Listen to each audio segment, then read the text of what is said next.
ಅಲ್ಲಿಂದ ಕರು ಹಾಕೋದು. ಕರು ಹಾಕಬೇಕಾದ್ರೆ ನಮಸ್ಕಾರ ಮಾಡಿದ್ರೆ ಇಡೀ ಭೂಮಂಡಲ ಸುತ್ತ ಪುಣ್ಯ ಬರುತ್ತೆ.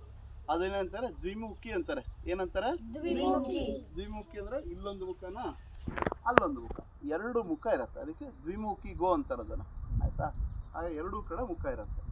ಆ ಗೋವನ್ನ ಪ್ರದಕ್ಷಿಣೆ ಮಾಡಿದ್ರೆ ಭೂಮಂಡಲ ಪ್ರದಕ್ಷಿಣೆ ಮಾಡಿ ಪುಣ್ಯ.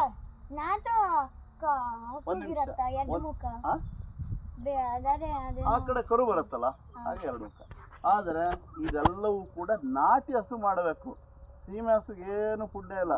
ಪ್ರದಕ್ಷಿಣೆ ಮಾಡಿದೆ, ಸೇವೆ ಮಾಡಿದೆ, ಅದು ಮಾಡಿದೆ, ಇದು ಮಾಡಿದೆ, ನೋ ನೆವರ್. ನಾಟಿ ಹಸುಗೆ ಏನು ಮಾಡಿದ್ರು ಪುಣ್ಯ. ನಾವು ಹಸು ಸಾಕೋದು ಯಾತಕ್ಕೆ? ದುಡ್ಡುಗೋಸ್ಕರನೋ ಪುಣ್ಯಕ್ಕೋಸ್ಕರನ?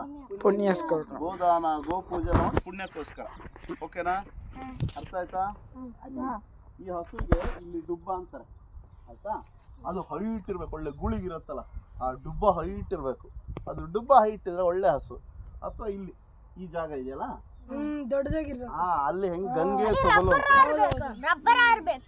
ರಬ್ಬರ್ ತರ ಹಿಂಗ್ ಅಂತ ಇರುತ್ತೆ, ಹಂಗಿರ್ಬೇಕು. ಡುಬ್ಬದಿಂದ ಐಡೆಂಟಿಫೈ ಮಾಡಬೇಕು ಎಂತ ಹಸು ಅಂತ.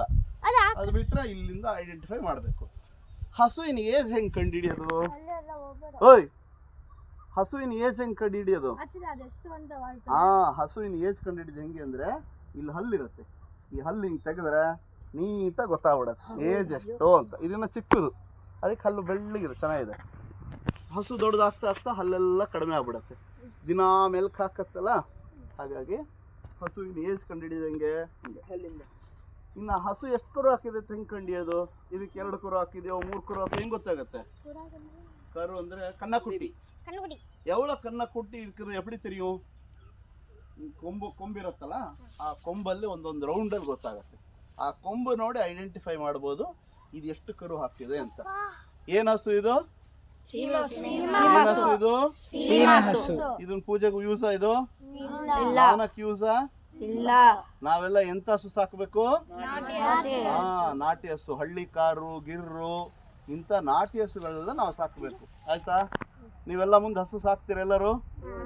ಒಬ್ಬೊಬ್ರು ಗೋಸೇವೆ ಮಾಡಬೇಕು. ನಮ್ಮ ಹಸುಗಳೆಲ್ಲ ಉಳಿಸ್ಬೇಕು. ಆ ಹಸುವಿನಲ್ಲಿ ಅಷ್ಟು ಕ್ರಿಶ್ಚಿಯನ್ ಸನ್ನಿಧಾನ ಇರುತ್ತೆ. ಇದು ನಾನು ನಿಮ್ಗೆ ಹಸು ಬಗ್ಗೆ ಹೇಳಿದ್ದು ಓನ್ಲಿ 1%. ವಿಷಯದ ಹಸು ಬಗ್ಗೆ ಹೋಗೋಣ.